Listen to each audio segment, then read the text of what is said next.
없는 일인데 처장님에게 질문을 드릴 수밖에 없습니다.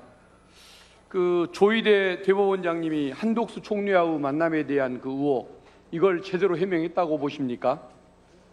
예, 제가 여러 차례 답변할 때 저는 이제 사실은 일반론 내지는 그리고 이제 추정, 추론에 기해서 이야기를 지금까지 해왔는데 거기에 대해서 또 여러 질타가 있었습니다. 그래서 제가 그 부분은 뭐 말할 수 없는 부분, 알 수 없는 부분이기 때문에 뭐라고 답변하기가 곤란합니다. 다만 우리 대법원장님께서는 그런 일이 절대 없다라고 여러 차례 기회 있을 때마다 말씀하신 것으로 알고 있습니다. 그런데 안타깝게도 제가 보기에는 우리 대법원장님은 언어 해석 문제만 계속 내고 있고 명쾌한 답을 못 주시는 것 같습니다. 1차 입장문에 보면 한독수와 논의한 적이 없다면서 만난 적이 없단 말씀을 안 했습니다. 그러면 만났을 수는 있단 말이냐 하니까 2차 입장문에서 한독수 총리를 특정 기간 동안 만난 적이 없다라고 했습니다. 그러면 다른 시기에 만난 적은 있단 말이냐, 이런 의문이 계속 나온 거죠.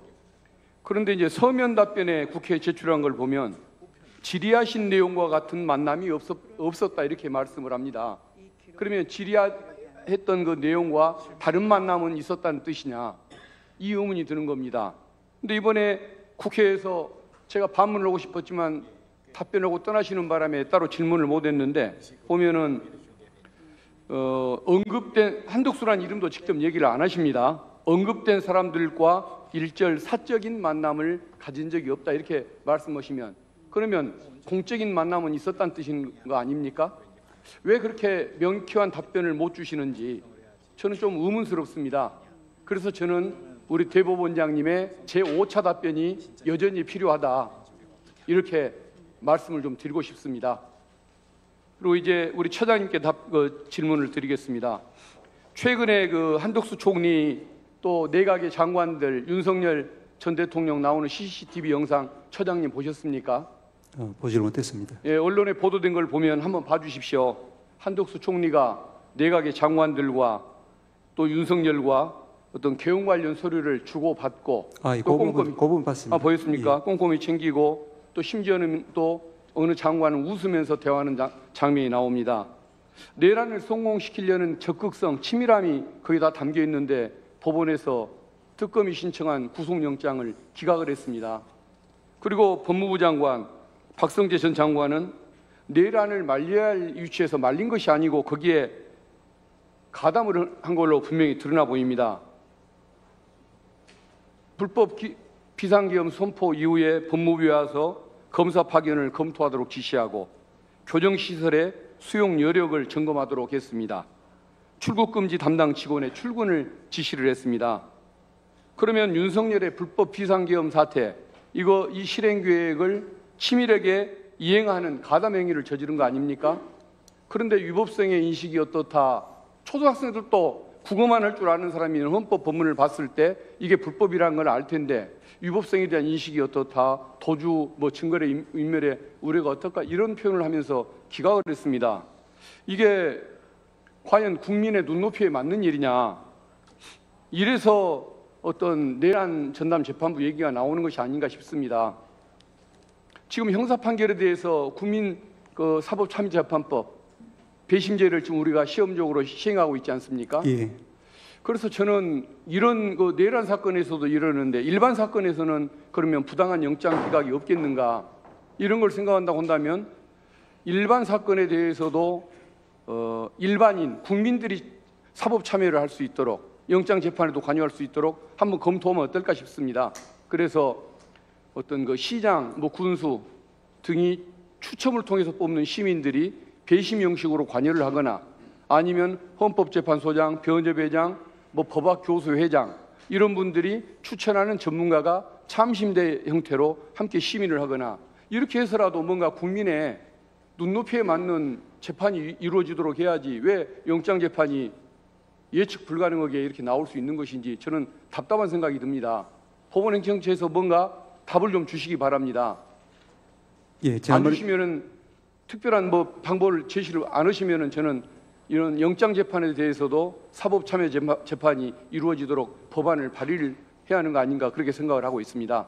예, 지난번에도 이제 의원님 말씀 주신 것 중에 사법의 민주적 정당성 확보 강화를 위해서 국민 참여 내지는 이제 참심, 배심 이런 제도가 필요하다라는 말씀을 주셨고, 현재 도입되어 있는 국민 참여에 관한 제도가 여러 가지로 미흡하다. 그래서 그 범위라든지 또 실시하는 방법이라든지 이 부분을 국민적인 참여 또 정상성 확보가 조금 더 확산될 수 있도록 이제 여러 가지 입법적 조치가 필요하다는 그런 말씀을 주셨고, 저도 그런 답변을 한 적이 있습니다. 그 부분에 대해서는 저희들하고 혹시 이제 입법 관련해서 상의를 한다고 하면은 좋은 결과가 도출될 수도 있을 것이라고 저희들은 생각합니다. 알겠습니다. 그리고 공직선거법 위반 사건과 관련해서 대법관님들이 과연 기록을 읽었던 것이 맞냐, 이것을 한번 검증을 하려고 어떤 그 로그인, 그 접속 기록을 보고자 했던 것인데, 지금 법원에서 대법원에서 협력을 안 하는 바람에 지금 못 보고 있는 상태입니다. 그건 그것대로 문제로 남겨놓고 기록을 설령 봤든 못 봤든 이 문제를 떠나서 몇 가지 제가 한 6개 정도의 질문을 드릴 테니까 한꺼번에 좀 답을 주십시오. 먼저 대법원은 상고 이유서에 기재된 사항에 대해서만 판단을 하게 되어 있는 것으로 압니다. 그리고 주심 대법관도 상고 이유서가 제출된 이후에 지정되는 것으로 압니다. 그런데 이 사건은 대법원의 기록이 접수되자마자 기록을 보고 심리했다고 주장을 합니다. 그러면 상고 이유서 제출도 없었고 주심 대법관 지정도 될 수가 없는 상황인데, 누구 마음대로 주심도 없고 판단 대상도 없는 사건을 검토하고 심리할 수 있다는 말인가? 이 자체가 위법 아닌가? 이 말씀을 드리고 싶습니다.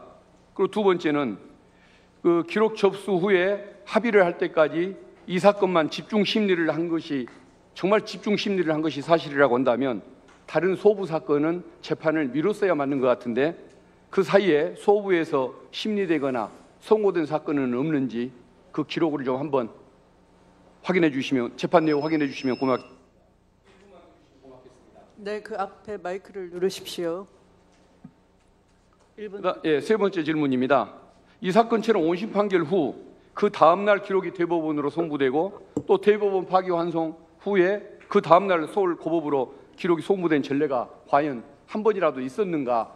하루 사이에 이렇게 연결적으로 기록이 송부된 사례 한번 확인 좀 해 주십시오. 그리고 또 하나, 다음 질문은 대법원 파기환송 후에 서울 고법이 바로 다음날 기일을 지정하고 공시송달을 하고 지평관을 통해서 특별송당을 하는 이런 특이한 결정을 했는데, 이게 과연 대법원장님의 지시 없이 이재권 부장판사의 자율판단으로 이루어진 것인가?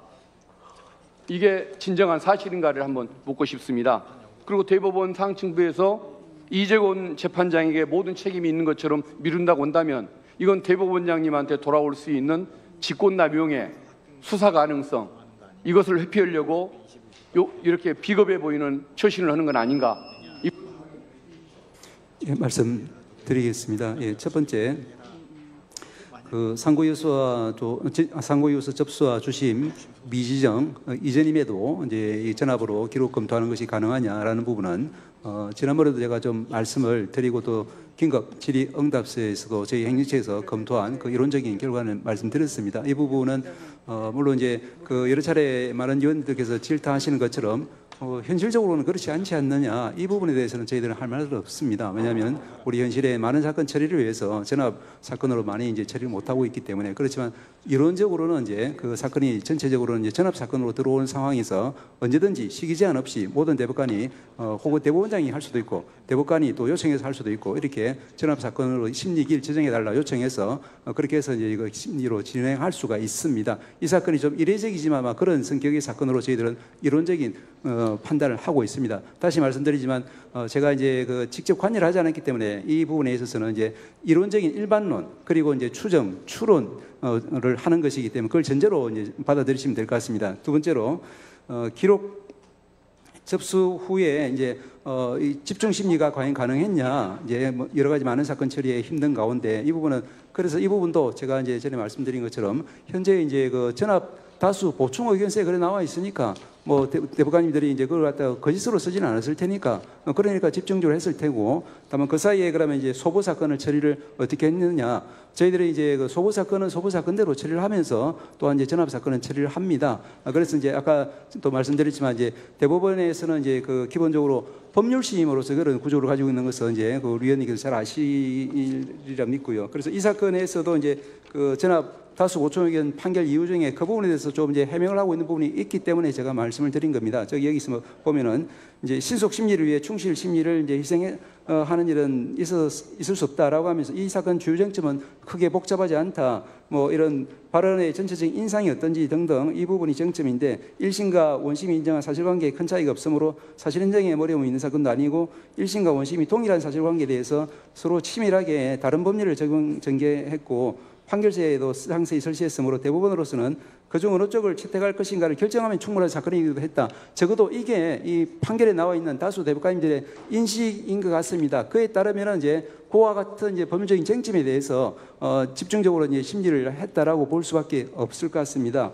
그리고 이제 세 번째로 이제 그 3일 내에 기록 송부, 3일 안에 이렇게 왜 이렇게 신속하게 기록을 송부했냐라는 것은 전에도 제가 말씀드렸지만 우리 내규상으로는 이제 그 사건을 이송 넘길 때는 이제 3일 안으로 넘기도록 되어 있습니다. 다만 이제 이 사건에서 그 하루나 뭐 하루 만에 넘기고 이런 부분이 이제 어떻게 해서 이루어졌느냐 이 부분은 다시 말씀드리지만 제가 뭐 관여하진 않았으니까 말씀드릴 수는 없지만 아마도 물론 이거 추측이니까 또 이제 말씀드리기가 단정할 수는 없습니다만은 이제 거기에 이제 그 다음 날이 아니라 다음 날부터는 이제 연휴가 시작되기 때문에 그랬을 수도 있지 않을까 하는 정도 추론은 말씀드릴 수 있습니다만 이거는 제가 경험 사실이 아니기 때문에 일반론만 그 추정적인 것만 말씀을 드리는 겁니다. 예, 그 마찬가지로 이제 그 설고등 법원에서 그와 같은 조치는 뭐 저희 대법원도 그렇고 저도 그렇고 전혀 알 수 없는 그런 상황이기 때문에 이 부분에 대해서는 말씀드릴 사항은 아닌 것 같습니다.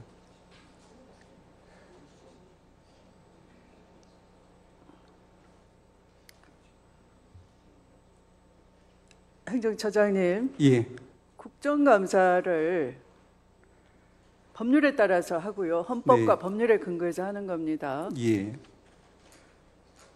헌법을 위태롭게 하거나 법률을 작동하지 못하게 하는 것은 사법부가 할 일이 아닌 거죠. 예.